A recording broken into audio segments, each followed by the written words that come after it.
चलो बच्चों आ जाओ, फटाफट से आ जाओ, फटाफट से आ जाओ। आज अपने सबसे पहले एक छोटा सा एग्जाम्पल सॉल्व करेंगे, एग्जाम्पल 3.2 सॉल्व करेंगे। फटाफट से आ जाओ, उसके बाद हम स्टार्ट करते हैं।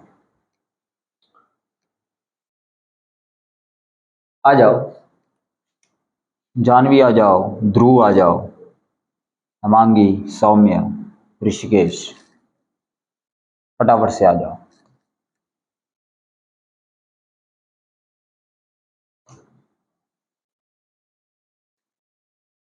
चलो आ जाओ बेटा, फटाफट से आ जाया करो।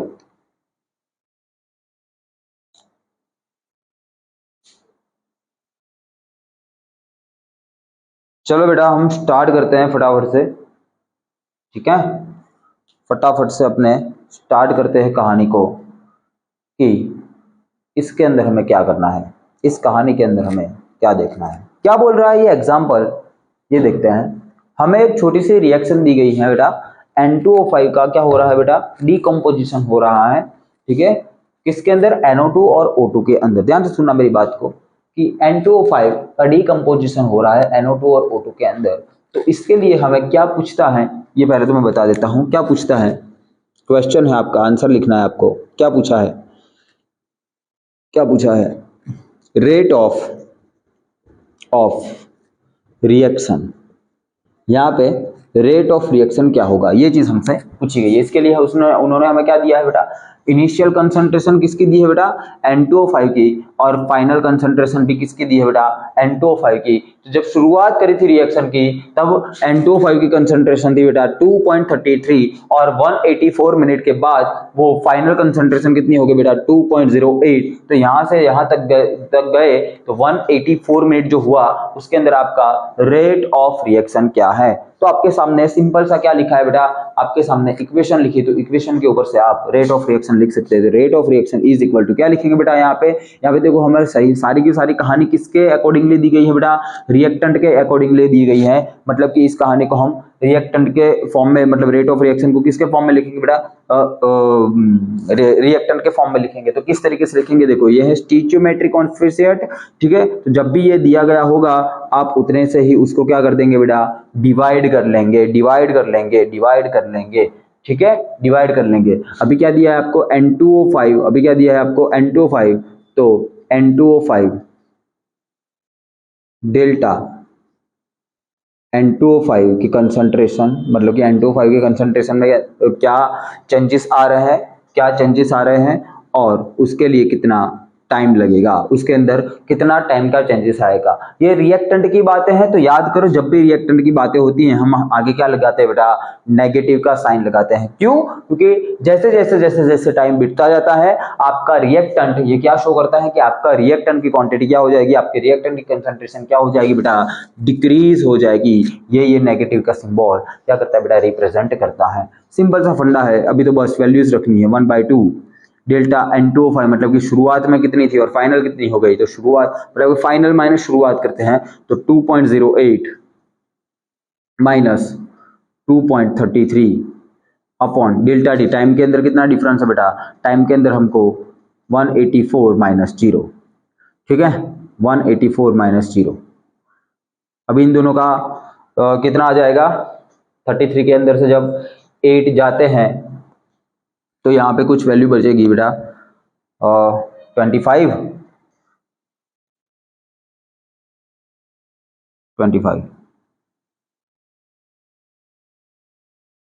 ठीक है, 25 अपॉन 184। ये 184 क्या है सर, मिनट के अंदर है। किसके अंदर है बेटा, मिनट के अंदर है। अभी इसका सिंपल सा क्या करना है हमें, बेटा, तो हम सॉल्व करेंगे। मैं अंदर से ही देख लेता हूँ, चलो छोटी सी बात है। 6.79 इंटू 10⁻⁴, 6.79 10⁻⁴, ठीक है। ये क्या आ गया बेटा, देख लो ऊपर क्या है, कंसंट्रेशन का मतलब हो गया बेटा मोल पर लीटर, और ये आ गई कहानी किसके अंदर, मिनट के अंदर। ये किसके अंदर है, कहानी मिनट के अंदर है। अभी देखो आपको एक और चीज भी बताई गई है कि इसी चीज को आपको किसके अंदर, सेकंड के अंदर एंड आवर के अंदर भी आवर के अंदर भी आपको ये चीज लिखनी है। तो आपको अभी क्या करेंगे बेटा, ये जो मिनट है, मिनट को सेकंड के अंदर कन्वर्ट कर लीजिए। किस तरीके से करेंगे देख लो, ये सिंपल सी कहानी करनी है। 79 × 10⁻⁴ मोल पर लीटर, और नीचे की तरफ क्या लिखा है यहाँ पे मिनट। ये यहाँ पे जो लिखी थी वो कहानी मैंने इसके नीचे लिखी। मिनट का मतलब क्या होता है 60 सेकंड, मतलब कि यहाँ पे क्या हो जाएगा 60 सेकंड। बस ये हो गया, ये सेकंड को वापस से आप यहाँ पे लिख दो, ये हो गया कन्वर्जन किसके अंदर, सेकंड के अंदर। इसी तरीके से इसके अंदर करना है बेटा, आवर के अंदर करना है। आवर के अंदर करना है कि मान लो कि आपके यहाँ पे क्या लिखा होगा लीटर, और यहाँ पे इंटू मिनट होता है। इस मिनट को मैं यहाँ पे ला दूं। अभी आप बताइए 1 मिनट इज इक्वल टू कितना आवर लिखूं, 1/60 मतलब कि यहाँ पे 1/60 आवर में लिख सकता हूँ। इसका मतलब ये 60 कहाँ चला जाएगा बेटा, ऊपर चला जाएगा, इंटू में 60 आ जाएगा, और यहाँ पे आवर आ जाएगा। सिंपल, बस ये हो गया, ये हो गया। एक तो कहानी ये थी, ये तो कुछ नहीं था, ठीक है, ये तो कुछ नहीं था, ये तो हलवा था, हलवा, ठीक है। अभी क्या पूछता है हमें, कुछ और भी पूछ रहा है। क्या पूछ रहा है हमें कि NO2 जो है उसका बनने का रेट क्या होगा। यहाँ पे एक और क्वेश्चन हमें पूछा गया है, what is the rate of production of NO2 during this period. हमें NO2 के बनने का क्या लिखना है बेटा, रेट लिखना है। देख लो, लिख देते हैं, पूरी कहानी लिखता हूं बेटा। देखो, rate of reaction is equal to क्या लिख सकते हैं इसके लिए, एक तो हमने लिखा रिएक्टेंट के लिए 1/2, क्या लिखा N2O5 बाय डेल्टा टी, ठीक है, इज इक्वल टू और क्या लिख सकते हैं 1/4 NO2 upon delta T, is equal to और क्या लिख सकते हैं बेटा O2 की कंसंट्रेशन अपॉन डेल्टा टी। इतनी कहानी हम लिख सकते हैं, तो हम सीधा देख रहे हैं कि rate of reaction is equal to क्या आ रहा है, ये कहानी आ रही है। तो rate of reaction is equal to 1/4 NO2 upon delta T. अभी NO2 का फॉर्मेशन का रेट क्या हो गया बेटा, NO2 अपॉन डेल्टा टी, ये NO2 का फॉर्मेशन का रेट है, इसलिए 4 जो होगा इस तरफ चला जाएगा। तो rate of reaction into 4 is equal to NO2 upon delta T. Delta में होगा, ये कहानी किसके अंदर होगी बेटा, डेल्टा के अंदर होगी। अभी रेट ऑफ रिएक्शन तो अभी आप निकाल के बैठे हो, कितना 6.79 into 10⁻⁴ into 4 delta NO2 upon delta T. ये जब मल्टीप्लीकेशन करेंगे तब आपकी फाइनल वैल्यू निकल के आ जाएगी। सिंपल से एग्जांपल से इस पर्टिकुलर चैप्टर के अंदर आपको अगर किसी चीज पे ऊपर फोकस करना है तो वो सिर्फ और सिर्फ मैथमेटिकल एग्जांपल्स हैं। एग्जांपल को सॉल्व करें, क्योंकि आप यहाँ पे थियरीज भी हैं, लेकिन बहुत ज्यादा अच्छे से क्या पूछे जाते हैं बेटा, यहाँ पे हमें एग्जांपल से पूछे जाएंगे, ठीक है। न्यूमेरिकल टाइप यहाँ से क्वेश्चन आते हैं, और ज्यादा तो कोई क्वेश्चन नहीं आते। फर्स्ट ऑर्डर वो सब कुछ तो देख लेंगे। चलो, आज का हमारा जो मेन टॉपिक है उसके ऊपर हम चले जाते हैं। आज का हमारा जो मेन टॉपिक है उसके ऊपर चले जाते हैं फटाफट से। उसके ऊपर जाने से पहले शायद से मैंने लास्ट लेक्चर में एक चीज छोटी सी बताना भूल गया हो, तो मैं वो बता देता हूं बेटा। चलो, क्या है कि मान लो कि आपके पास कोई रिएक्शन है बेटा, a small b capital B gives small c capital C plus small d capital D। अगर मुझे इसके लिए रेट ऑफ रिएक्शन लिखना है तो मैं क्या करूंगा, इसके जो स्टीचियोमेट्रिक कोफिशिएंट होते हैं उतने से ही उसको क्या कर दूंगा बेटा, डिवाइड कर लूंगा, डेल्टा ए की कंसंट्रेशन अपॉन डेल्टा टी। और ये रिएक्टेंट के लिए था इसलिए नेगेटिव। यहाँ पे क्या होगा बेटा, माइनस, रिएक्टेंट है -1 अपॉन बी, यहाँ पे डेल्टा बी की कंसंट्रेशन अपॉन डेल्टा टी। यहाँ पे क्या हो जाएगा बेटा, सी के अंदर क्या हो जाएगा 1/c डेल्टा सी की कंसंट्रेशन अपॉन डेल्टा टी। और डी के लिए क्या हो जाएगा बेटा 1/d डेल्टा डी की कंसंट्रेशन अपॉन डेल्टा टी। ये सिंपल सी कहानी आपको देखते हुए मिलेगी। बोलो समझ में आएगी। ये छोटी सी कहानी है जो मैंने शायद से बताना भूल गया होगा कि किस तरीके से इसको लिखते हैं, स्टीचियोमेट्रिक कोफिशिएंट को किस तरीके से यूज करते हैं यहाँ पे। तो ये बात मैंने आपको बतलाई है और कुछ नहीं है। चलो आगे बढ़ते हैं, फटाफट से आगे बढ़ते हैं। आज का हमारा मेन टॉपिक है बेटा फैक्टर अफेक्टिंग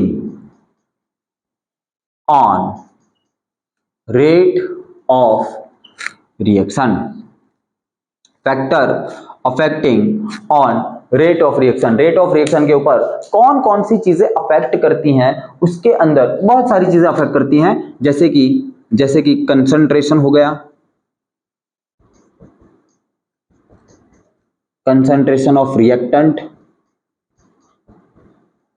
ये हो गया कंसंट्रेशन ऑफ रिएक्टेंट हो गया, टेम्परेचर हो गया, प्रेशर हो गया, सरफेस एरिया हो गया, कैटलिस्ट हो गया। इतनी चीजें हमें पढ़नी है इस चैप्टर के अंदर, इस पर्टिकुलर चैप्टर के अंदर हमें सिर्फ इतनी चीजें पढ़नी है। उसके अंदर अभी हम क्या स्टार्ट करेंगे बेटा, कंसंट्रेशन ऑफ रिएक्टेंट। क्या पढ़ेंगे बेटा, सबसे पहले कंसंट्रेशन ऑफ रिएक्टेंट। और आप यकीन मानिए बेटा, जब हम कंसंट्रेशन ऑफ रिएक्टेंट को कंप्लीट कर लेंगे, जब तक हम कंसंट्रेशन ऑफ रिएक्टेंट को अपने कंप्लीट कर लेंगे, तब तक हमारा चैप्टर जो होगा वो 70% कंप्लीट हो जाएगा। कितना? 70% कंप्लीट हो जाएगा।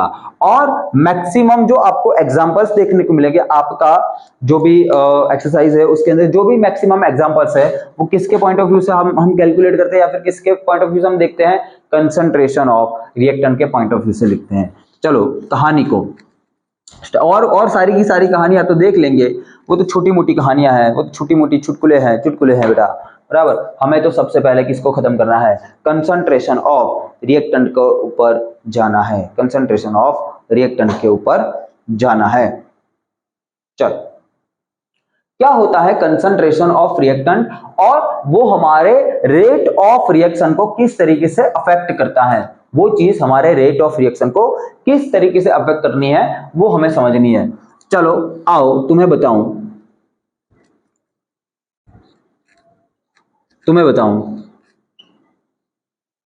इसकी कहानी, किसकी, रिएक्टेंट की कहानी।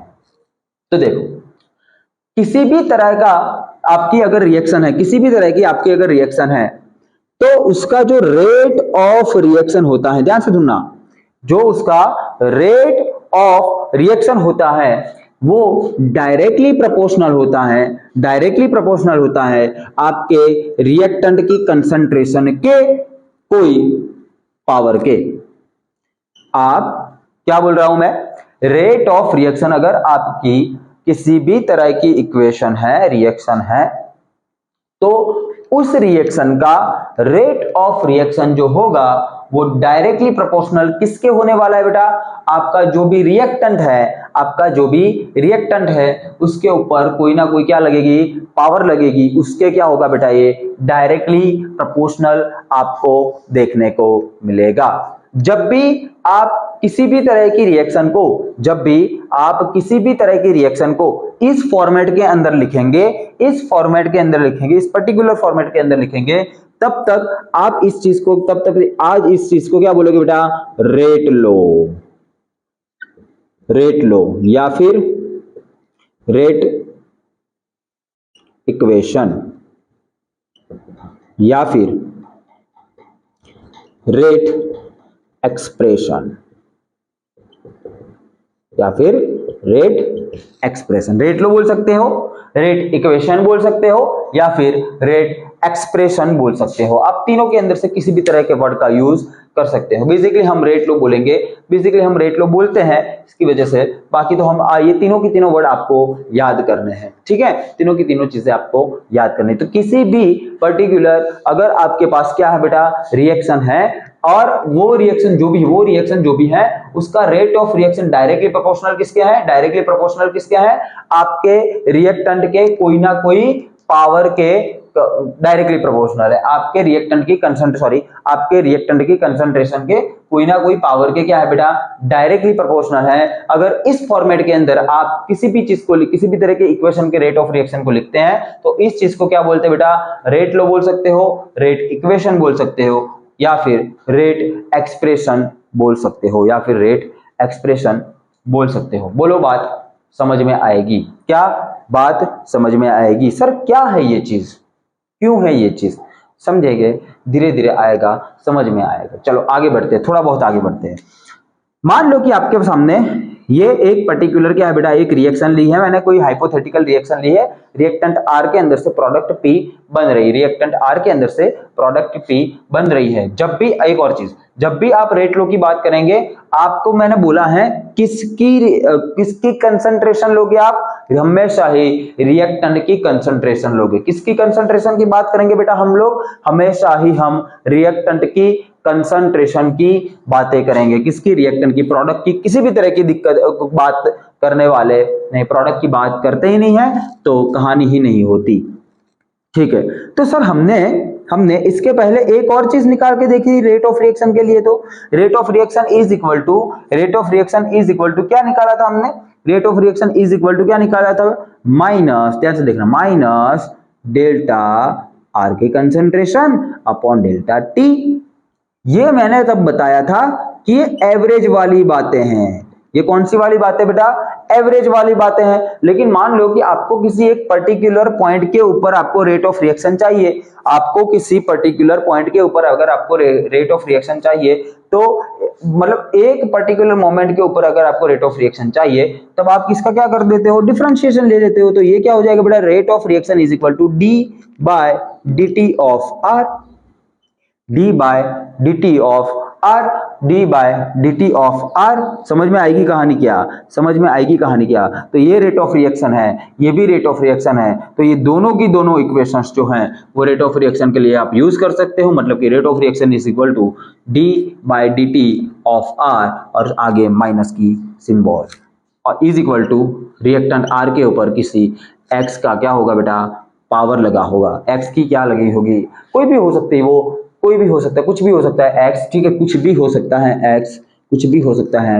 ये पावर आपको लगी हुई देखने को मिलेगी। यही क्या है बेटा, यही क्या है बेटा, आपका रेट लो है। यही मतलब कि रेट लो तो यही है, रेट लो तो यही है। तो इसको इस तरीके से भी लिख सकते हैं। दोनों का मतलब मैं इतना ही बताना चाहता हूं कि दोनों का मतलब एक ही है। दोनों चीज को अगर आप अप्लाई करोगे तो आपको रेट ऑफ रिएक्शन मिलेगा ही मिलेगा। ये पुरानी कहानियां हैं, ये नई नई कहानियां हैं, ये ताजी ताजी कहानियां हैं, ये अभी अभी खोजी गई कहानियां है। अभी अभी का मतलब है कि पहले, सबसे पहले इस तरीके से फाइंड करते थे, फिर थोड़े बहुत टाइम के बाद और ज्यादा इसको इवॉल्व करने के बाद ये इस तरीके से हम फाइंड करने लगे। ये है कॉन्सेंट्रेशन ऑफ रिएक्टेंट की बातें, ये है कंसंट्रेशन ऑफ रिएक्टेंट की बातें। आगे बढ़ते हैं, आगे बढ़ते हैं कहानी के अंदर। ध्यान से देखो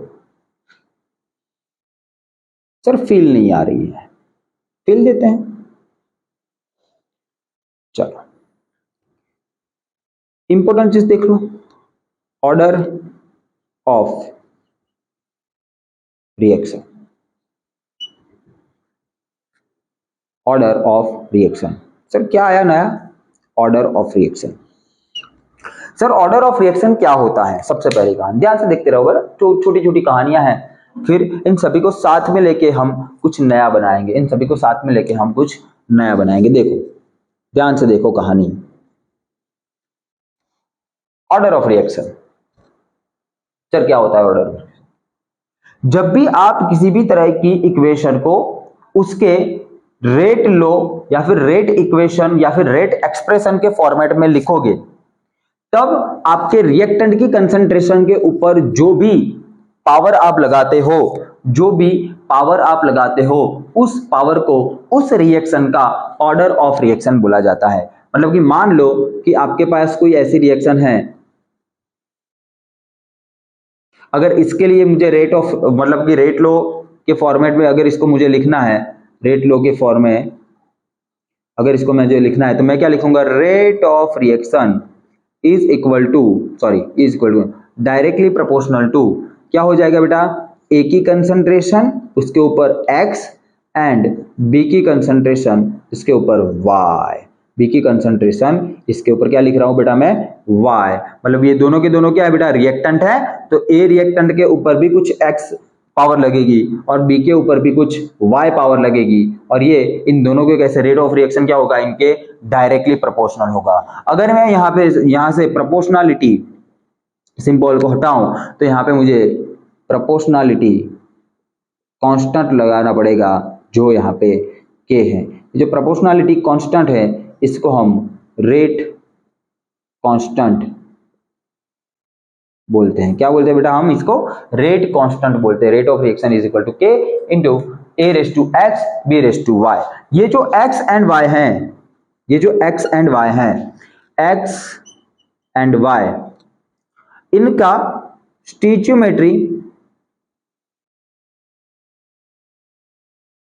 कोफिशिएंट ए एंड बी के साथ किसी भी तरह का लेना देना नहीं, इनके साथ इसका कुछ भी लेना देना नहीं है। ठीक है, क्यों नहीं है सर? क्यों नहीं है समझेंगे, जानेंगे, इसको भी जानेंगे। इन दोनों के साथ किसी भी तरह का लेना देना नहीं है। ए एंड बी यहाँ पे जो दिख रहा है आपको, ए एंड बी ये दोनों के दोनों क्या है बेटा? स्टीचियोमेट्रिक कोफिशिएंट है। जबकि एक्स एंड वाई क्या है? वो है बेटा ऑर्डर ऑफ रिएक्शन। वो क्या है बेटा? Order of reaction. किसी किसी घटना के अंदर ऐसा हो सकता है, मे बी कहीं पे ऐसा बाय चांस हो भी जाए कि x is equal to a मिल जाए और y is equal to b मिल जाए, लेकिन इसका बिल्कुल भी मतलब ये नहीं होता कि हर बार stoichiometric coefficient K is equal to x and y लगेगा। इसलिए ये कहानी बिल्कुल ही सरासर गलत है, बिल्कुल ही झूठी है। अगर ऐसा कोई आपको बोलता है तो ये एकदम ही गंदी और बुरी कहानी है। ठीक है, स्टीचियोमेट्रिक कोफिशिएंट ए एंड बी का x एंड y के साथ किसी भी तरह का कोई भी रिलेशन नहीं होगा। ये मे भी उनके साथ मैच कर सकता है, मे भी उन दोनों के साथ मैच नहीं भी कर सकता। सर ऑर्डर ऑफ रिएक्शन जो हम निकालेंगे या फिर ऑर्डर ऑफ रिएक्शन हम जो लिख रहे हैं, एक्स एंड वाई की जो कहानी हम लिख रहे हैं, वो पूरी की पूरी एक्सपेरिमेंटल होगी। कैसी कहानी? मतलब कि आप नहीं निकाल सकते, आप नहीं बोल सकते कि ये रिएक्शन जो है वो इस ऑर्डर की है या फिर ये रिएक्शन जो है वो उस ऑर्डर की है। इसको एक्सपेरिमेंटल ही निकाला जा सकता है। एक्सपेरिमेंट करेंगे और उसके ऊपर से ही आपको पता चलेगा कि ये एक्स एंड वाई की वैल्यू किस तरीके से डिफाइन होगी, किस तरीके से ये कहानी आपको होती हुई दिखाई देगी। ये जो मैंने दोनों की दोनों कहानी आपको बताई है, कंसंट्रेशन ऑफ रिएक्शन, इसके अंदर रेट लो और यहाँ पे ऑर्डर ऑफ रिएक्शन, सबसे ज्यादा इंपॉर्टेंट ये दोनों बातें हैं, सबसे ज्यादा इंपॉर्टेंट ये दोनों की दोनों बातें हैं। अभी सर इन दोनों का एप्लीकेशन कैसे करेंगे? अगर हमें इसको एक्चुअली में समझना है, प्रैक्टिकली समझना है, तो किस तरीके से करेंगे? तो देखो यहाँ पे आपकी बुक के अंदर एक छोटा सा टेबल दिया है 3.2, ठीक है 3.2, उसी के ऊपर से हम ये सारी की सारी कहानी देखेंगे। क्या बोलता है उसके अंदर? एक रिएक्शन दी है 2NO plus O2 gives 2NO2। ये कहानी आपको दी है, ध्यान से देखना। ठीक है, इसका पूरा टेबल बनाते हैं क्योंकि टेबल बनाना पड़ेगा, टेबल बनाना पड़ेगा। चलो बनाते हैं। सबसे पहला देता है बेटा NO की कंसंट्रेशन, उसके बाद देता है बेटा O2 के कंसंट्रेशन और उसके बाद देता है उनका रेट ऑफ रिएक्शन। उसके बाद क्या देगा बेटा? उसका रेट ऑफ रिएक्शन। तो देखो पहले इसका कितना है 0.30 और ये है 0.096। ठीक है, अभी क्या कर रहे हैं? अभी ध्यान से, अभी कहानी आएगी सबसे ज्यादा इंपोर्टेंट। अभी हमने क्या किया? दूसरी कहानी, ये तो पहली कहानी थी। दूसरी कहानी में क्या किया हमने? सिर्फ NO की जो कंसंट्रेशन ली थी 0.30, इसको क्या कर दिया बेटा? हमने डबल कर दिया। मतलब कि यहाँ पे ये हो गया 0.60, यहाँ पे हो गया बेटा 0.6 और इसको ऐसे ही के ऐसे ही रखा। जैसे ही हमने NO की कंसंट्रेशन को डबल कर दिया, जैसे ही हमने NO की कंसंट्रेशन को डबल कर दिया, यहाँ पे उनकी जो रेट ऑफ रिएक्शन थी वो हो गई बेटा 0.384। कितनी हो गई बेटा? 0.384। मतलब कि शुरुआत की जितनी भी रेट ऑफ रिएक्शन थी उससे ये रिएक्शन कितनी हो गई बेटा? 4 गुना बढ़ गई। कितनी हो गई बेटा? 4 गुना बढ़ गई, 4 गुना बढ़ गई। इसका मतलब क्या है? इसका मतलब क्या है? देखो हाँ कहानी देखो। Rate of reaction is equal to क्या लिखते हो? NO के ऊपर कोई X और O2 के ऊपर कोई Y। ये रेट लॉ के फॉर्मेट में मैंने इसको लिख दिया। हाँ लिख दिया, ठीक है लिख दिया। अभी देखो यहाँ पे हम थोड़े एग्जाम्पल को लेके चलेंगे। चलो ये तो पहली कहानी थी ये वाली। अभी दूसरी कहानी है रेट ऑफ रिएक्शन 2 वाली। तो वहां पे NO की कंसंट्रेशन कितनी हो गई बेटा? डबल हो गई 2NO। और O2 में तो किसी भी तरह का हमने वो चेंज लाया ही नहीं है। O2 के अंदर तो किसी भी तरह का चेंज नहीं लाए थे। ठीक है, तो ये हो गया, ये O2 तो चला गया यहाँ से। ठीक है, O2 तो चला गया। अभी देखो रेट ऑफ रिएक्शन 1 एंड ये है रेट ऑफ रिएक्शन 2। अब मान लेते हैं कि रेट ऑफ रिएक्शन के 1 कितना है? 1। ठीक है। जैसा ही NO की कंसंट्रेशन हमने कितनी करी, पहले से डबल करी, रेट ऑफ रिएक्शन कितना गुना हो गया बेटा, 4 गुना बढ़ गया। कितना गुना बढ़ गया बेटा, 4 गुना बढ़ गया। मतलब कि रेट ऑफ रिएक्शन 2 कितना होगा, अगर पहला को मैंने 1 माना है तो 4 गुना बढ़ने, 1 का 4 गुना कितना होता है बेटा, 4 होता है। इन दोनों की दोनों इक्वेशन को मैंने क्या कर लिया बेटा, इनका डिफरेंशिएशन ले लिया है, ठीक है, इसका डिवाइडेशन ले लिया है। तो अभी क्या हो जाएगा, देख लो अभी क्या हो जाएगा, ये बचेगा 1/2 और इसके पूरे के ऊपर x पावर, कितनी पावर लगेगी बेटा, x। अभी आप खुद सोचिए कि ये x की वैल्यू आप कितनी रखेंगे कि जिसकी वजह से ये दोनों की दोनों वैल्यू इक्वल हो जाएगी। तो आपको सिंपल सा लगेगा कि x इज इक्वल टू 2 रख दो sir, x is equal to 2 रख दो, 1 का स्क्वायर 1, 2 का स्क्वायर 4, तो ये भी क्या हो जाएगा बेटा 1/4। मतलब कि यहाँ पे x की वैल्यू कितनी आ रही है, 2 आ रही है। यहाँ पे x की वैल्यू कितनी आ रही है बेटा, 2 आ रही है। तो rate of reaction is equal to, जो आप NO लिखते थे, NO के ऊपर कितना आ गया बेटा 2। अभी O2 की कहानी बाकी है, O2 के ऊपर तो क्या है, अभी भी Y की कहानी लटक रही है। बोलो समझ में आया, बोलो पता चला, मतलब क्या है, मतलब अभी तो देखो ये अभी ये पूरी की पूरी चीज खत्म होने दो, उसके बाद आपको और भी ज्यादा क्लियरेस्ट आ जाएगा। चलो आते हैं आगे, बढ़ते हैं आगे। आगे की कहानी क्या बताई, चलो तीसरे नंबर पे क्या है, देखो ये अभी हमने इसको कांस्टेंट कर लिया, पहले जितना था उतना का उतना। O2 की वैल्यू जो थी हमने बढ़ा ली, 160 हो गया ये, तो 160 हो गया, तब उसकी वैल्यू कितनी हो गई 0.192, 0.192।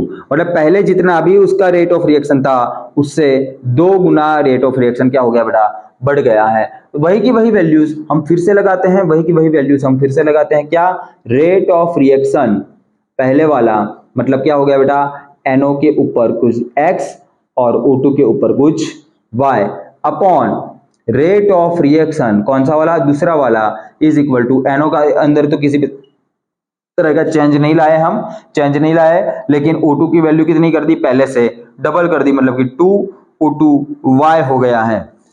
ये तो चीज ऐसी की ऐसी निकल जाएगी। इसकी वैल्यू तो मैंने रेट ऑफ रिएक्शन 1 की तो वैल्यू कितनी मान रहा हूँ 1, यहाँ पे आप देख रहे हो कि पहले अगर मैंने इसको 1 मान लिया है तो ये कितना हो जाएगा बेटा, उससे दुगना, मतलब कि 2, मतलब कि ये तो दुगना हो गया है तो 2 हो गया। ये वैल्यू रख के भी आप कैलकुलेशन कर सकते हैं, लेकिन एज सिंपल एज आपको ये चीज कैसी हो जाएगी बेटा, थोड़ी ज्यादा हार्ड हो जाएगी, ठीक है। इसकी वजह से एक दो वाला जो एग्जाम्पल होता है वो अच्छे से समझ में आता है। ये NO भी निकल गए, तो फाइनल कहानी क्या बची, फाइनल कहानी यहाँ पे क्या बची देख लो, final 1/2 is equal to O2 के ऊपर y, नीचे 2O2 के ऊपर y, O2 गया तो 1/2 इज इक्वल टू 1/2 इसके ऊपर y।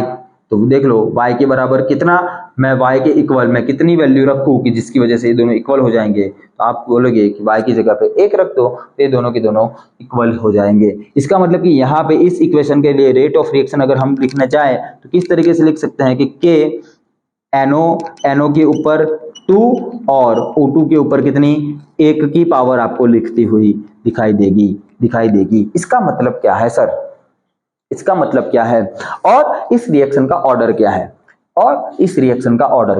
ध्यान से देखना। जब भी आपको किसी भी रिएक्शन का ऑर्डर पूछे तो जितने भी रिएक्टेंट हैं उसके ऊपर जितनी भी पावर लगी है उन सबका सम कर लो। मतलब कि यहाँ पे 2 है, यहाँ पे 1 है, मतलब कि दोनों का सम कितना हो जाएगा 3। मतलब कि ये जो रिएक्शन है, या फिर ऐसा बोल दे कि ये जो रिएक्शन है, इस रिएक्शन का ऑर्डर कौन सा है, तीसरा, 3 ऑर्डर की, थर्ड ऑर्डर की ये रिएक्शन है। कौन से ऑर्डर की बेटा, थर्ड ऑर्डर की ये रिएक्शन है। तो सर ये 2 और 1 को अगर हम डिफरेंट टाइप से अगर समझना चाहे तो किस तरीके से समझ सकते हैं, तो याद रखो कि ये जो रिएक्शन है वो NO के रिस्पेक्टिवली 2 के ऑर्डर की है और O2 के रिस्पेक्टिवली 1 के ऑर्डर की है। समझ में आएगी कहानी।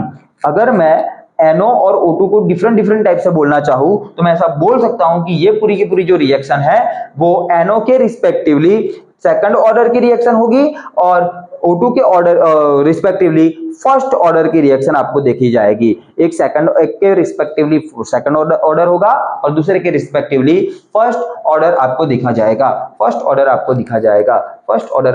जाएगा। जब भी आप किसी भी तरह की रिएक्शन करोगे, ध्यान से सुनना मेरी बात को, जब भी आप किसी भी तरह की रिएक्शन करोगे तो किसी भी तरह की रिएक्शन करोगे तो उस रिएक्शन के अंदर, ध्यान सुनना मेरी बात को, उस रिएक्शन के अंदर जितने भी रिएक्टेंट है वो उस रिएक्शन के अंदर डिफरेंट डिफरेंट टाइप से क्या कर रहे होंगे बेटा, पार्टिसिपेट कर रहे होंगे।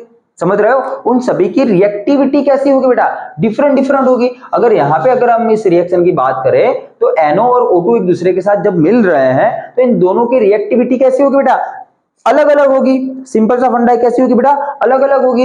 अगर NO फास्ट फास्ट रिएक्शन कर रहा है मतलब कि उसका क्वांटिटी अगर मैंने बढ़ा लिया, उसकी क्वांटिटी मैंने बढ़ा ली, तो आपकी रेट ऑफ रिएक्शन या फिर आपके रिएक्शन का जो रेट है वो कुछ डिफरेंट टाइप से इंक्रीज होगा या फिर डिक्रीज होगा या फिर अफेक्ट होगा।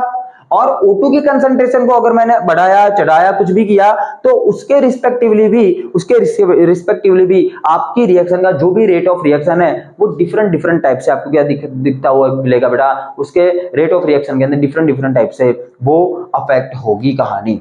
बोलो समझ में आएगा, बोलो समझ में आएगा। तो ये सिंपल सा फंडा है, किसका है बेटा, ऑर्डर का है और कंसंट्रेशन ऑफ रिएक्टेंट की कहानी है।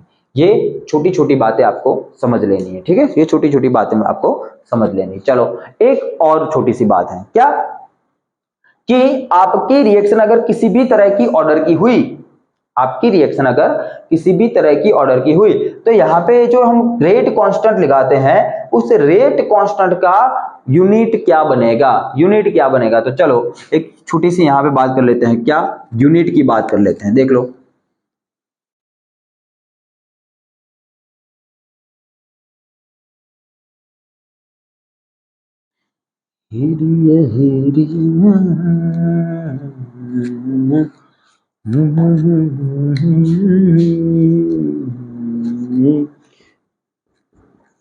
यूनिट ऑफ रेट कांस्टेंट,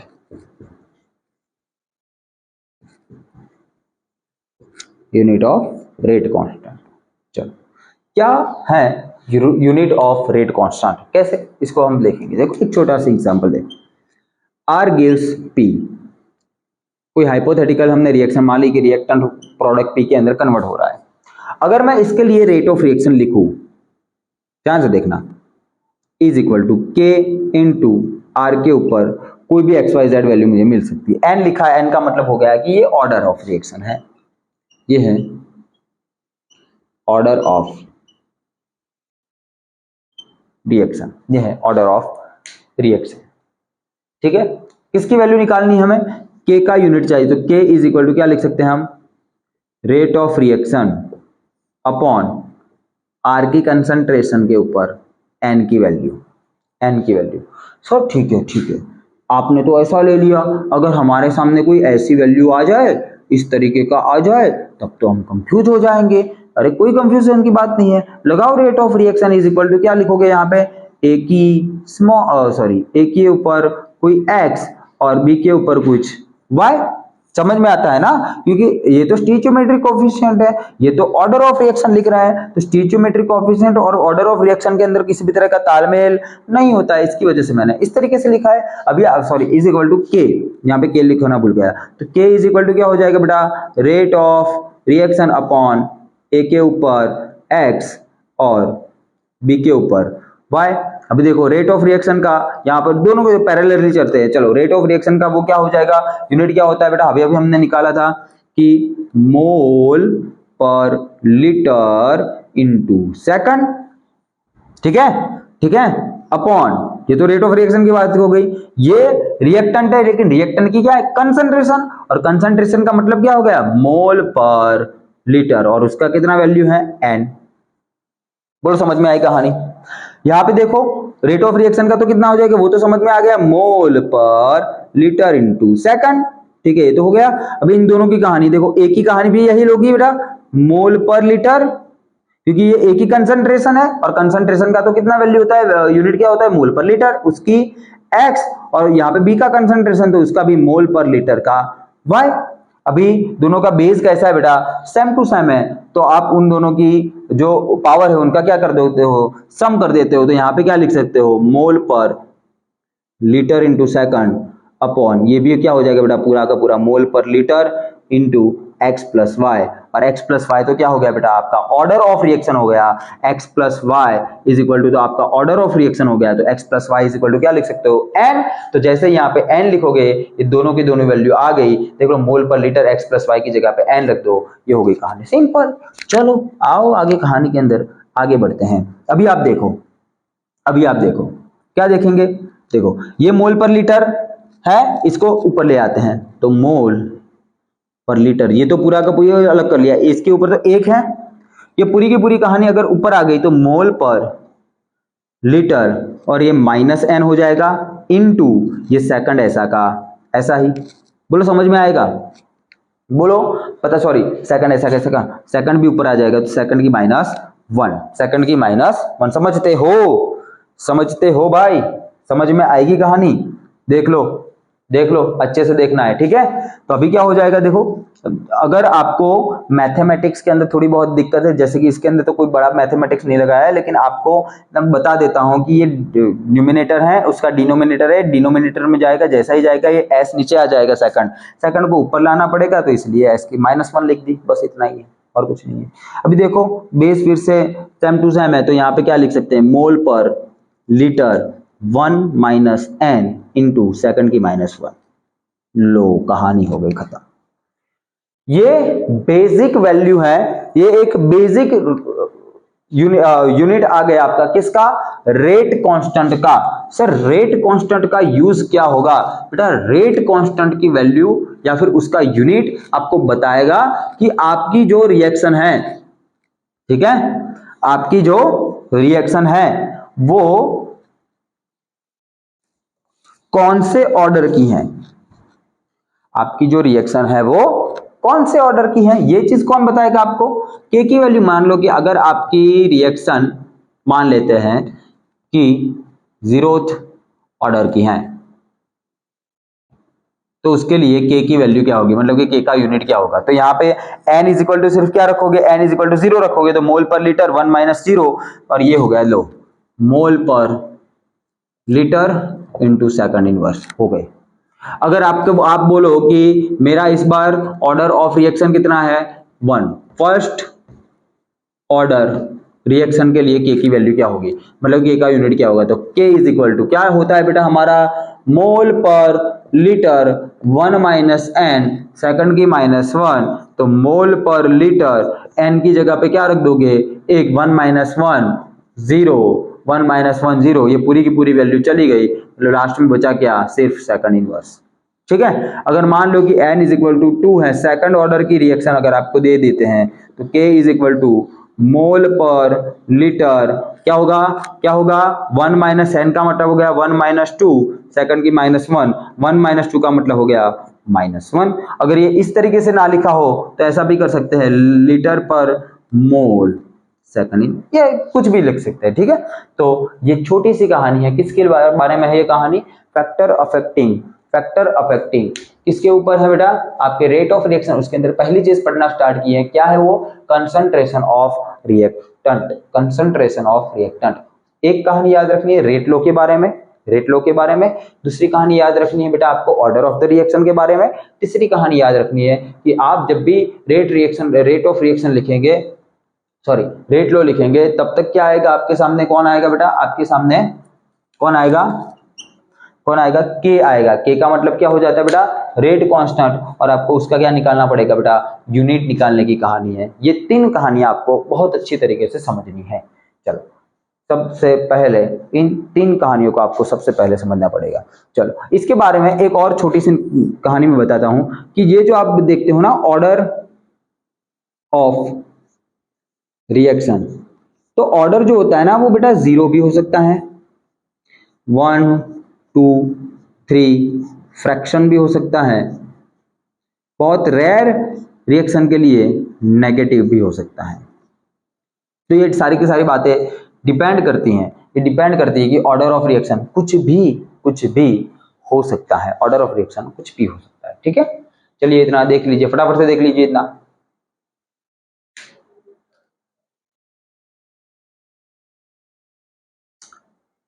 चलो छोकराओ बच्चाओ ने पोपटियाओ, थैंक यू। लिखते रहियो, पढ़ते रहियो भाई। आज थोड़ा ठंडा ठंडा लेक्चर लग रहा होगा क्योंकि मैं ठंडा ठंडा हूं, ठीक है।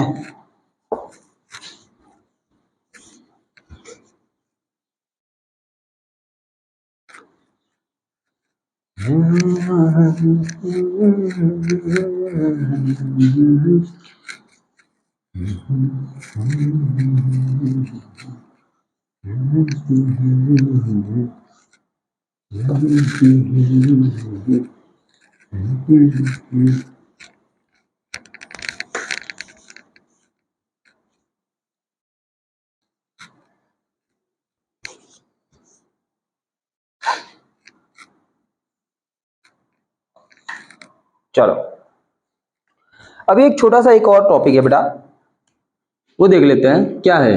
क्या है ये, क्यों है ये, क्या मगर जो भी है बड़ा गंदा लगता है। क्या है बेटा? मॉलिक्यूलरिटी है भाई। क्या है? मॉलिक्यूलरिटी। सर आज ही चैप्टर पढ़ा दोगे क्या? नहीं रे बाबू, बाबूजी नहीं। मॉलिक्यूलरिटी पढ़नी इसलिए जरूरी है बेटा आज क्योंकि ऑर्डर ऑफ रिएक्शन और मॉलिक्यूलरिटी का क्या आता है बेटा? आपका कंपैरिजन आता है। तो कंपैरिजन के लिए तो इसको पढ़ना पड़ेगा, साथ साथ में पढ़ लेते हैं, जिसकी वजह से आप इसको भूले नहीं और मैं आपको इसको भूलने दूंगा नहीं। चलो क्या होता है, बहुत इजी टॉपिक है बेटा। इसके हर एक टॉपिक इतने इजी है कि आपको इससे प्यार हो जाएगा, इस चैप्टर से आपको मोहब्बत हो जाएगी। इतना बढ़िया सा स्वादिष्ट सा चैप्टर है ये। तो चलो क्या पढ़ा हमने लास्ट टाइम के अंदर? लास्ट टाइम के थोड़ी देर के पहले हमने पढ़ा है मेरा ऑर्डर ऑफ रिएक्शन। अभी ये मॉलिक्यूलरिटी किस खेत की मूली है, इसके बाद मॉलिक्यूलरिटी को स्टार्ट करने से पहले मैं एक छोटी सी दो चीजें मैं आपको बताना चाहता हूं। एक होती है बेटा एलिमेंट्री रिएक्शन, एक होती है बेटा क्या होती है? Elementary reaction. एलिमेंट्री रिएक्शन का मतलब क्या होता है सर? एलिमेंट्री रिएक्शन का मतलब क्या होता है सर? तो ध्यान से देखो, एलिमेंट्री रिएक्शन का मतलब होता है बेटा ऐसी रिएक्शन जो सिंगल स्टेप के अंदर खत्म हो जाए।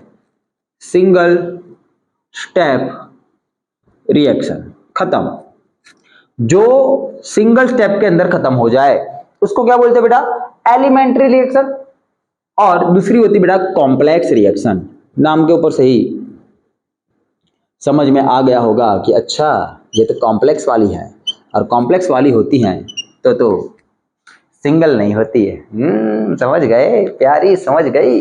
तो सिंगल स्टेप रिएक्शन जो होती है बेटा वो, उसको तो हम एलिमेंट्री रिएक्शन कहते हैं, लेकिन कुछ रिएक्शंस होती हैं जो सिंगल स्टेप के अंदर खत्म नहीं होती, जिसके अंदर क्या होता है बेटा? एक रिएक्शन की पूरी की पूरी क्या चलती है बेटा? चेन चलती है। मतलब कि कोई दो प्रोडक्ट, मतलब कि कोई दो रिएक्टेंट एक दूसरे के साथ रिएक्ट करके कोई तीसरी चीज बनाई, उस तीसरे ने किसी और के साथ रिएक्शन करके चौथी चीज बनाई, चौथी ने किसी और के साथ रिएक्शन करके पांचवी बनाई, और पांचवी जो है वो आपकी मेन प्रोडक्ट है। तो इस तरीके की रिएक्शन कि जिसके अंदर बहुत सारी एलिमेंट्री रिएक्शन आ जाए, बहुत सारी सिंगल स्टेप रिएक्शन कंबाइन हो जाए, ऐसी रिएक्शन को combination of many elementary reaction, ऐसी एक रिएक्शन को हम क्या, और ये जो many combination of elementary reaction है वो साइमल्टेनियसली चलेगी, ठीक है, साइमल्टेनियसली चलती रहेगी। ऐसी रिएक्शन को हम क्या बोलेंगे बेटा? Complex reaction. मतलब कि मान लो कि A प्लस बी बना C, उस C ने किसी फिर से एक कोई A के साथ रिएक्शन करके D बनाया, इस D ने फिर से किसी A के साथ रिएक्शन करके E बनाया। तो देख लो ये पूरी की पूरी रिएक्शन अगर मैं लिखना चाहूं तो कुछ इस तरीके से लिखूंगा, 3A plus B gives E, simple. तो ये वाली जो रिएक्शन है वो कैसी रिएक्शन हो गई बेटा? कॉम्प्लेक्स रिएक्शन हो गई, ठीक है। और इसके अंदर ये सारी की सारी सिंगल स्टेप रिएक्शन हो रही है, एक के बाद इसकी प्रोडक्ट फिर से रिएक्शन कर रही है, इसकी प्रोडक्ट फिर से रिएक्शन कर रही है, और फाइनली आपको ये वाली प्रोडक्ट मिल रही है। तो ऐसी रिएक्शन को आप कॉम्प्लेक्स रिएक्शन बोलते हो। ठीक है सर, मान लिया, समझ लिया, अच्छा लगा। अभी समझाओ मॉलिक्यूलरिटी क्या होती है। तो देखो फॉर एग्जाम्पल ठीक है, यही एग्जांपल है शायद से, ठीक है, यही एग्जांपल है। तो देखो, अगर किसी भी तरह की रिएक्शन हो रही है और उसके अंदर आपको प्रोडक्ट मिल रही है, तो उसके अंदर बेसिकली क्या होता है बेटा, जैसे कि मान लो कि ये ए और बी मिलके सी बनाए, इसका मतलब है कि एक पर्टिकुलर पॉइंट के ऊपर, एक पर्टिकुलर पॉइंट के ऊपर और एक पर्टिकुलर टाइम के ऊपर ए भी उस पॉइंट पे प्रेजेंट होना चाहिए और बी भी उस पॉइंट पे प्रेजेंट होना चाहिए, और दोनों के दोनों एक ही पॉइंट के ऊपर एक ही टाइम के ऊपर एक दूसरे के साथ क्या करेंगे बेटा, कोलाइड करेंगे, और इन कोलिजन की वजह से आपकी प्रोडक्ट फॉर्म होती है। क्या होती है बेटा, किसी भी तरह की रिएक्शन होगी, किसी भी तरह की रिएक्शन होगी, तो इसके अंदर क्या होगा बेटा, मान लो कि आपने ये रिएक्शन, कोई भी रिएक्शन आपने करवा रहे हो, एक बीकर के अंदर करवा रहे हो, ठीक है, एक बीकर के अंदर बहुत सारा आपने रिएक्टेंट डाला हुआ है, तो कोई एक पर्टिकुलर पॉइंट के ऊपर क्या हो जाएगा बेटा, किसी तरीके से एक रिएक्टेंट आएगा, किसी तरह वजह से दूसरा रिएक्टेंट आएगा, और उसी पॉइंट के ऊपर, उसी वक्त के ऊपर, जब ये ए यहाँ पे आएगा तभी ये बी भी वहां पे पहुंचना चाहिए, और ये दोनों कंबाइन होकर आपको क्या बना के दे देंगे बेटा, सी बना के दे देंगे। क्या बना के दे देंगे बेटा, सी बना के दे देंगे। अब ये जो सी बनेगा वो भी एक पर्टिकुलर पॉइंट के ऊपर ए का भी अटैक होना चाहिए सी का, और इस पर्टिकुलर पॉइंट के ऊपर क्या आ जाए बेटा, दोनों के दोनों एक ही वक्त पे जब एक दूसरे के साथ कोलिजन करेंगे, ठीक, कोलाइड होगा इन दोनों का, तब आपको डी मिलेगा। डी का भी किसी एक पर्टिकुलर पॉइंट के ऊपर ए भी आ जाए, डी भी आ जाए, और वहीं पे आपको टी मिलेगा। तो क्या हो रहा है बेटा, क्या हो रहा है, किसी भी तरह की जब भी रिएक्शन चलेगी, किसी भी तरह की जब भी रिएक्शन चलती है बेटा, किसी भी तरह की जब भी रिएक्शन चलती हैं, किसी भी तरह की जब भी रिएक्शन चलती हैं, तो उसके अंदर क्या होता है, बेसिकली किसी एक पर्टिकुलर पॉइंट के ऊपर, किसी एक पर्टिकुलर पॉइंट के ऊपर, किसी एक पर्टिकुलर पॉइंट के ऊपर उसी वक्त के, उसी टाइम पे दोनों के दोनों रिएक्टेंट आने चाहिए, और एक दूसरे के साथ क्या करना चाहिए बेटा, कोलिजन करना चाहिए, एक दूसरे के साथ क्या करना चाहिए बेटा, कोलाइड होना चाहिए, उनका कोलिजन होना चाहिए। जब कोलाइड होगा, कोलिजन होगा, तभी आपको क्या मिलेगी बेटा, प्रोडक्ट मिलेगी। तो कितने रिएक्टेंट एक ही वक्त पे, एक ही पॉइंट के ऊपर एक दूसरे के साथ कोलाइड करते हैं, उसी को, उस रिएक्शन की मॉलिक्यूलरिटी बोलते हैं, उसी को उस रिएक्शन की मॉलिक्यूलरिटी बोलते हैं। जैसे कि अगर मैं इस रिएक्शन की बात करूं, तो ये है बेटा यूनिमॉलिक्यूलर रिएक्शन। मतलब कि इसके अंदर किसी भी तरह का मतलब ऐसा कोलिजन नहीं हो रहा है, कोई भी 2 3 4 5 10 जो लोग एक दूसरे के साथ आके एक दूसरे के साथ कोलाइड नहीं कर रहे हैं, ये एक ही है जो अपने आप के अंदर क्या हो जाएगा बेटा, क्या हो जाएगा बेटा, टूट जाएगा। क्या हो जाएगा, टूट जाएगा। यहाँ पे ये दो नाइट्रोजन N2 के अंदर और वो हाइड्रोजन और ऑक्सीजन 2H2O आपको बना के दे देंगे। ऐसे रिएक्शन को हम क्या बोलेंगे, यूनिमॉलिक्यूलर रिएक्शन। दूसरी होती बेटा बायमॉलिक्यूलर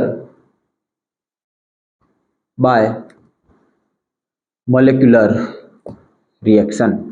दूसरी होती बेटा बायमॉलिक्यूलर रिएक्शन। जैसे कि मान लो 2HI gives H2 plus I2, H2 plus I2, 2HI gives H2 plus I2,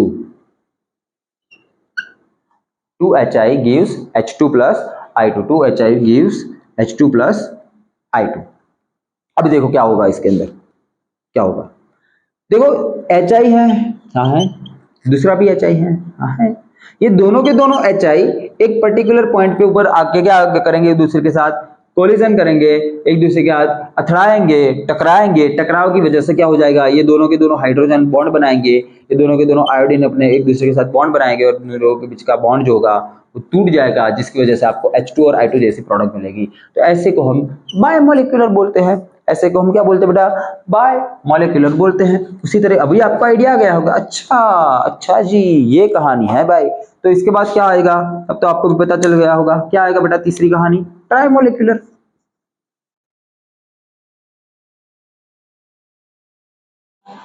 क्या जाएगा, ट्राइमॉलिक्यूलर, ट्राइमॉलिक्यूलर। देखो for example 2NO plus O2 gives 2NO2। क्या हो रहा है, दो NO एक ही O2 के साथ एक ही पर्टिकुलर टाइम के ऊपर NO,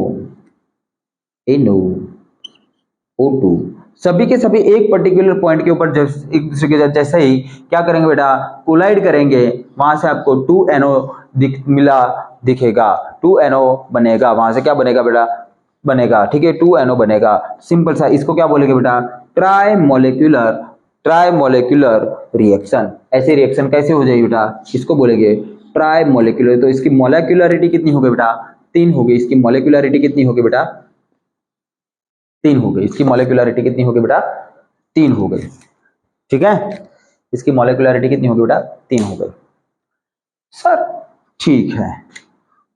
चौथी कहानी सर, अभी तो आएगी आगे वाली, टेट्रामोलेक्युलर रिएक्शन। टेट्रामोलेक्युलर रिएक्शन, तो इसके बारे में आपको बताना चाहूंगा कि बेटा आपकी मोलिकुलरिटी 1 हो सकती है, 2 हो सकती है, 3 हो सकती है, लेकिन 3 से आगे मोलिकुलरिटी पॉसिबल ही नहीं है। 3 से आगे मोलिकुलरिटी पॉसिबल ही नहीं है। मोलिकुलरिटी सिर्फ और सिर्फ हम किसके लिए निकालते हैं बेटा, एलिमेंट्री रिएक्शन के लिए ही निकाल सकते हैं। देख लो ये सारी की सारी रिएक्शन कैसी बेटा, सिंगल स्टेप रिएक्शन है। सारी की सारी रिएक्शन कैसी बेटा, सिंगल स्टेप रिएक्शन है, एलिमेंट्री रिएक्शन है। इसी के लिए हम मोलिकुलरिटी निकालते हैं। जब भी आप 3 से आगे बढ़ते हो, 4 मोलिकुलरिटी के ऊपर जाना चाहते हो, तब तक ये मोलिकुलरिटी का कॉन्सेप्ट इसके ऊपर काम आता ही नहीं है। सर क्यों नहीं आता है, समझा दीजिए सर, क्यों नहीं आता है।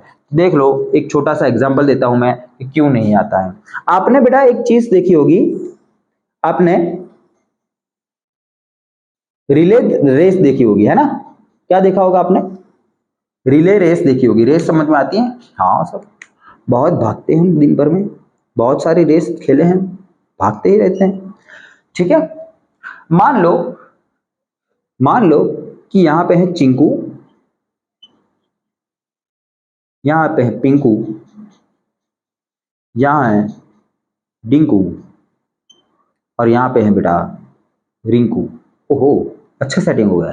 चिंकू, पिंकू, डिंकू और रिंकू 4 दोस्त हैं, और चारों ने क्या किया बेटा, रिले रेस के लिए पार्टिसिपेट किया है। रिले रेस के अंदर क्या होता है बेटा, एक डंडा लेके चिंकू भागेगा या भागेगी या फिर भागेगा और पिंकू को देगा, पिंकू फिर से भागेगा और डिंकू को देगा, डिंकू भागेगा और रिंकू को देगा और रिंकू भागेगी और वो वापस से चिंकू को दे देगी, वापस से चिंकू को दे देगी। और इस तरीके से क्या चलेगा बेटा, ये पूरा का पूरा सर्कल चलेगा। ये 400 या फिर 800 या फिर 1600 मीटर की ये अच्छी वाली रेस वो भागने वाले, अच्छी वाली रेस वो भागने। ध्यान से देखना कहानी को, ध्यान से देखना कहानी को। अभी क्या हो रहा है बेटा, अभी क्या हो रहा है कि ये जो डिंकू है, वो डिंकू थोड़ा कमजोर है, वीक है, वो थोड़ा वीक है क्योंकि वो थोड़ा बीमार था, थोड़ा अच्छा नहीं था, या फिर ऐसा मान लेते कि वो थोड़ा मोटू सा है, भाग लेता है लेकिन थोड़ा स्लो भागता है। तो अभी मान लो कि ऐसे 4-5 टीम जब खेलेगी,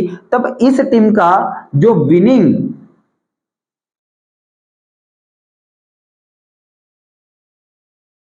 छोटी सी गलती हो गई बेटा एग्जाम्पल के अंदर, छोटी सी गलती हो गई साहब, फॉर्म में आ गए थे आपके, कुछ और बताना था, कुछ और बता दिए। रुको पोपटियो,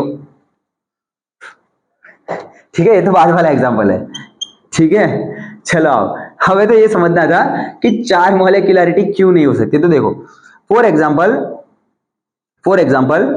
आपने 4 स्क्वायर देखा होगा, हाँ सर हमने देखा है, चकड़ी बोलते हैं, सिपुर 4 रस्ता साहेब सिपुर 4 रस्ता, हमें तुमने जो था चाय पीता, ठीक है। चलो तो ये 4 स्क्वायर है बेटा, जहां पे क्या हो रहा है बेटा, यहां पर से भी इंसान आ जा सकता है, यहां पर से भी, यहां पर से भी और यहां पर से भी, ठीक है। अभी मान लेते हैं बेटा कि जो चिंकू है वो यहां से आ रहा है, जो पिंकू है वो यहां से आ रहा है, और ये दोनों के दोनों मस्त आते हैं। ये भी आ रहा है, ये चल के आ रहा है, ये साइकिल पे आ रहा है, और आके यहाँ पे एक दोनों के दोनों एक दूसरे से टकरा जाते हैं और गिर जाते हैं। ठीक है सर, मान लिया, मजा आ गया, दोनों के दोनों आए, टकराए, गिर गए, मजा आ गया सर, बहुत मजा आया। ठीक, 2-3 हफ्ते के बाद चिंकू आ रहा है, टिंकू आ रहा है, यहां से टिंकू भी आ रहा है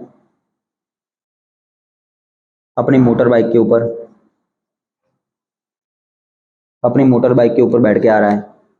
और ये चिंकू आया, टिंकू आया और ये डिंकू भी आ गया, और तीनों के तीनों एक ही जगह पे आके एक दूसरे के साथ क्या हो गए बेटा, टकरा गए। एक दूसरे के साथ क्या हो गया बेटा, टकरा गए, और यहाँ पे अकस्मात हो गया, यहाँ पे एक्सीडेंट हो गया।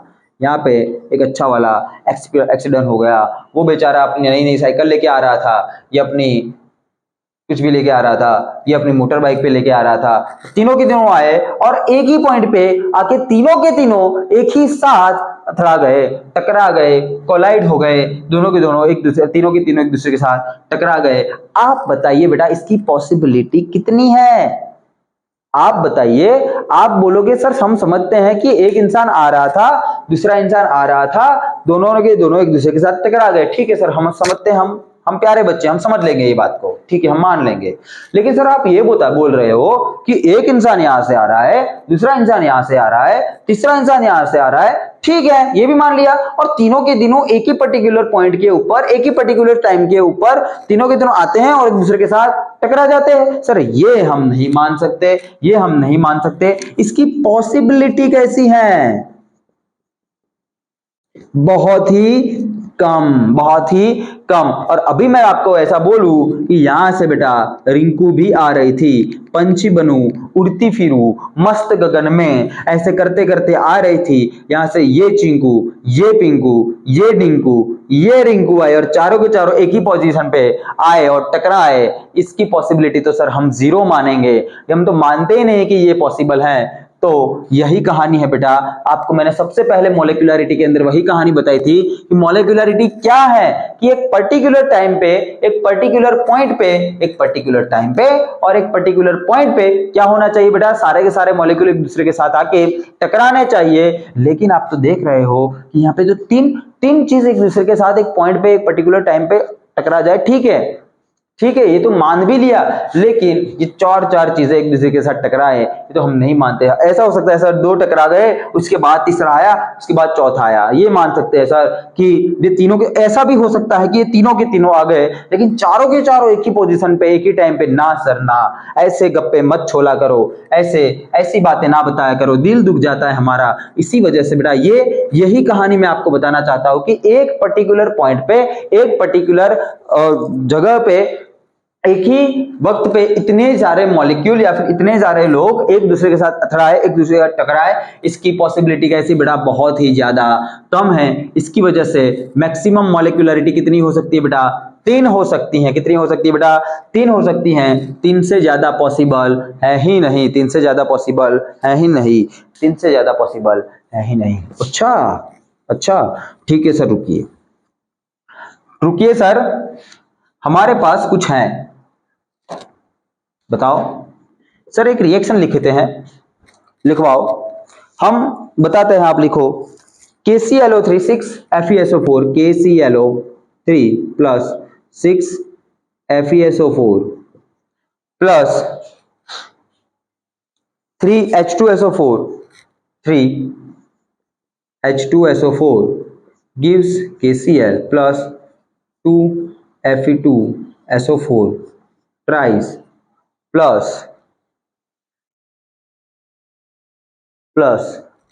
3H2O, 3H2O।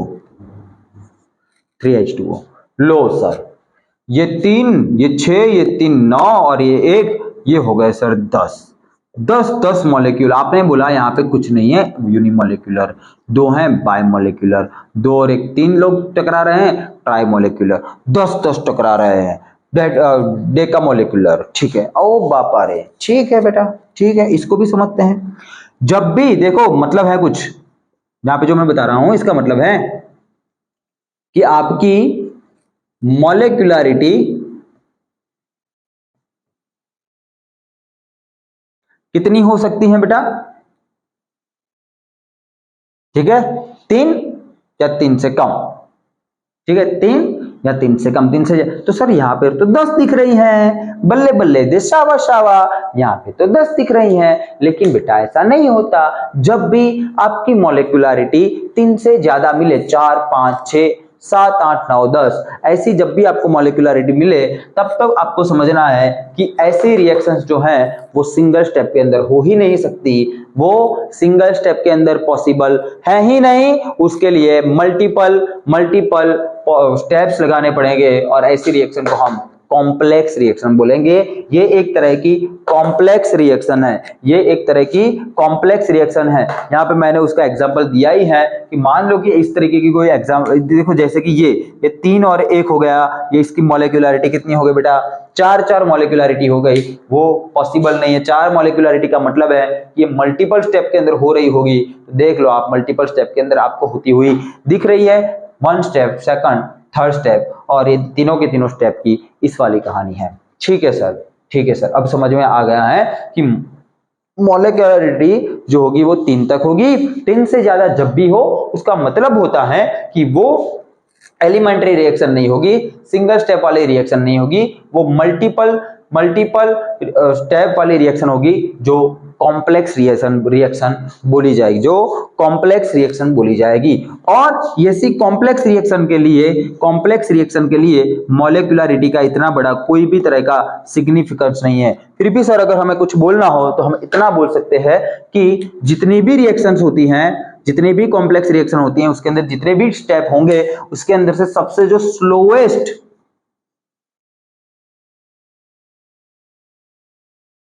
स्टेप जो होगा, मैं मान लेता हूं कि यहाँ पे ये सेकंड वाला स्टेप जो है स्लोएस्ट है, जो स्लोएस्ट स्टेप होगा उसके अंदर जो भी उसकी मॉलिक्यूलरिटी होगी, उसी को हम पूरी की पूरी रिएक्शन की मॉलिक्यूलरिटी मान लेंगे। बोल रहा हूं कि मान लेंगे, स्लोएस्ट स्टेप की जितनी भी मॉलिक्यूलरिटी होगी उसी को हम उसकी मॉलिक्यूलरिटी मान लेंगे। और दूसरी बात बताता हूं कि जब भी आपके पास किसी भी तरह की ऐसी रिएक्शन हो जो मल्टीपल स्टेप के अंदर हो रही है, जो मल्टीपल स्टेप के, ध्यान से सुनना, जो मल्टीपल स्टेप के अंदर हो रही है, ऐसी रिएक्शन का जो रेट ऑफ रिएक्शन होता है, रिएक्शन होने की जो स्पीड होती है, ये पूरी की पूरी रिएक्शन की स्पीड वो सबसे स्लोएस्ट स्टेप के ऊपर डिपेंडेंट होती है। किसके ऊपर डिपेंडेंट होती है बेटा? स्लोएस्ट स्टेप के ऊपर डिपेंडेंट होती है। किसके ऊपर डिपेंडेंट होती है बेटा? स्लोएस्ट स्टेप के ऊपर डिपेंडेंट होती है। समझ में आई? इसके अंदर ये चीज समझाने के लिए मैं आपको ये वाला एग्जांपल देने वाला था। कौन सा वाला बेटा? कौन सा वाला बेटा? रिले दौड़ वाला। कौन सा वाला? चिंकू चिंकू पिंकू डिंकू एंड रिंकू, ये वाला।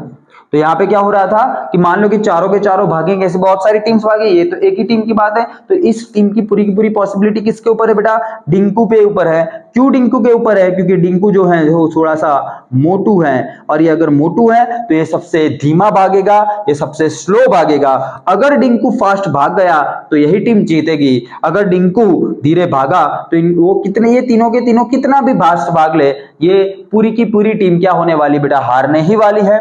इनकी हार तय है, इनकी हार नक्की है। समझ में आएगी कहानी? क्या पता चलेगा क्या आपको कहानी के अंदर? इसीलिए जब भी टीम बनाएं तो कैसे टीम बनाते हैं बेटा? स्ट्रॉन्ग टीम बनाते हैं, क्योंकि उसके अंदर का एक वीक मेंबर जो होगा वो पूरी की पूरी टीम को क्या कर देगा बेटा? कोलैप्स कर देगा, पूरी की पूरी टीम की हार का कारण बन जाएगा। तो आपको समझ में आनी चाहिए कि जब मल्टीपल स्टेप हो, जब मल्टीपल लोग हो, ऐसी कोई रेस हो, ऐसी कोई रिएक्शन हो, तो उसके अंदर वो रिएक्शन के अंदर रेट कौन डिफाइन करता है? यहाँ पे विनिंग कौन डिपेंड करेगा? जो सबसे धीमा भागेगा, जो सबसे स्लोएस्ट स्टेप होगा, वही स्टेप रेट ऑफ रिएक्शन पूरे के पूरे रिएक्शन के क्या करेगी बेटा?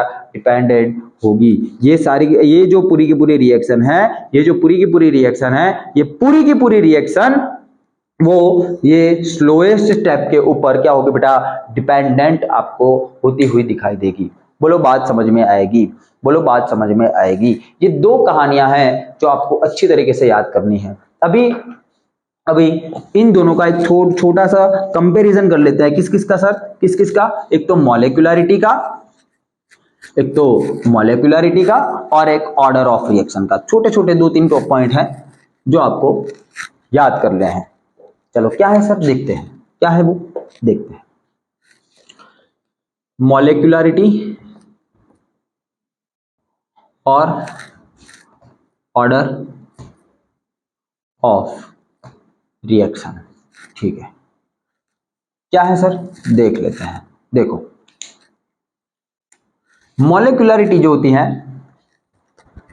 क्या कहानी है देखना। मॉलिक्यूलरिटी जो होती है वो हमेशा ही कैसी होगी बेटा, पॉजिटिव होगी, या फिर मैं ऐसा बोलूं इंटीजर होगी।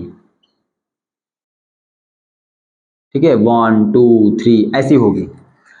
ऑर्डर ऑफ रिएक्शन जो होता है वो 0 भी हो सकता है, 1 2 3 भी हो सकता है, और वो फ्रैक्शन भी हो सकता है, फ्रैक्शन भी हो सकता है। ठीक है, मॉलिक्यूलरिटी कभी फ्रैक्शन नहीं हो सकती। 1/2 मॉलिक्यूलरिटी मतलब क्या है भाई, आधा आधा मॉलिक्यूल थोड़ी ना आगे टकराएगा, ऐसा कुछ नहीं हो सकता। तो ये पहली कहानी है, पहली कहानी है। दूसरी कहानी देखो, जब भी आपके सामने कॉम्प्लेक्स रिएक्शन आए, मॉलिक्यूलरिटी का कॉन्सेप्ट नहीं चलता, जब भी आपके सामने कौन सी बेटा कैसी रिएक्शन आए, कॉम्प्लेक्स रिएक्शन आए, कॉम्प्लेक्स रिएक्शन आए, ऐसे किस्सों के अंदर, यहाँ अच्छे से लिखता हूं, मॉलिक्यूलरिटी नहीं चलेगी। और यहाँ पे जो स्लोएस्ट स्टेप होगा कॉम्प्लेक्स के अंदर, जो स्लोएस्ट स्टेप होगा वही स्टेप इसका क्या तय करेगा बड़ा, ऑर्डर।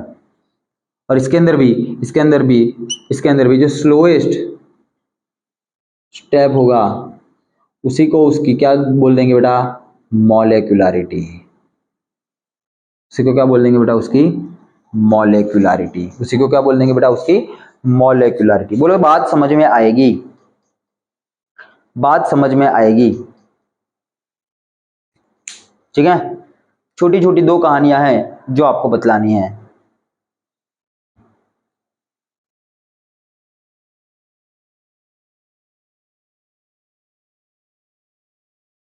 ठीक है, ये छोटी छोटी कहानियां हैं वो आपको बतलानी, बस इतना ही है, और कुछ नहीं है, और कुछ भी नहीं है, और कुछ भी नहीं है। यहाँ पे मैंने दो चीज साथ साथ में कह दी, कॉम्प्लेक्स रिएक्शन के लिए तो मॉलिक्यूलरिटी का किसी भी तरह का सिग्निफिकेंस नहीं है, लेकिन कॉम्प्लेक्स रिएक्शन की जो सबसे स्लोएस्ट स्टेप होगा उसी की मॉलिक्यूलरिटी को हम उस कॉम्प्लेक्स रिएक्शन की मॉलिक्यूलरिटी वो बोल देते हैं। मतलब नहीं है कोई बेटा, बोल देते हैं, बता रहे हैं, मतलब नहीं है इसका कोई बोल। और इस स्टेटमेंट को याद रखना है आपको, क्यों, क्योंकि कई बार क्या होता है कि आपको ऑर्डर इस मॉलिक्यूलरिटी के ऊपर से जानना पड़ेगा। मतलब कि आपको कोई एक क्वेश्चन ऐसा भी दे दे जिसके अंदर मॉलिक्यूलरिटी दे दी हो, जिसके अंदर मॉलिक्यूलरिटी दे दी हो या फिर ऑर्डर दे दिया हो, ठीक है, और उसके अंदर वो मॉलिक्यूलरिटी ही आपका ऑर्डर हो जाएगा या फिर वही ऑर्डर आपकी मॉलिक्यूलरिटी हो जाएगी। क्यों, क्योंकि आपकी रिएक्शन जो होगी वो कैसे होने वाली बेटा, कॉम्प्लेक्स होने वाली है। कैसी होने वाली है बेटा, कॉम्प्लेक्स होने वाले हैं। तो आज हमने छोटे छोटे तीन अलग अलग टॉपिक का कंप्लीट किया है, खत्म किए हैं। ठीक है, इसके अंदर आपको इंडेक्स के जो भी आपके टेक्स्ट बुक के अंदर जो भी क्वेश्चन दिए गए हैं वो आपको सॉल्व करने हैं, और कोई भी काम नहीं है। शांति शांति से चैप्टर आगे बढ़ेगा और नेक्स्ट वीक खत्म होने तक ये चैप्टर भी आपका ऑलमोस्ट खत्म हो जाएगा। ठीक है, शायद से एक्सरसाइज की बाकी रहे, शायद से एक्सरसाइज की बाकी रहे, बाकी तो सारा का सारा मामला सिमट जाएगा, निपट जाएगा। ठीक है, तो आज के लिए इतना ही, चलते हैं, tata bye bye, have a great day, have a great, अच्छे से पढ़िए, स्टडी करिए, मजे करिए, और बस कुछ नहीं, लाइक कर दीजिए, सब्सक्राइब कर दीजिए। Thank you so much.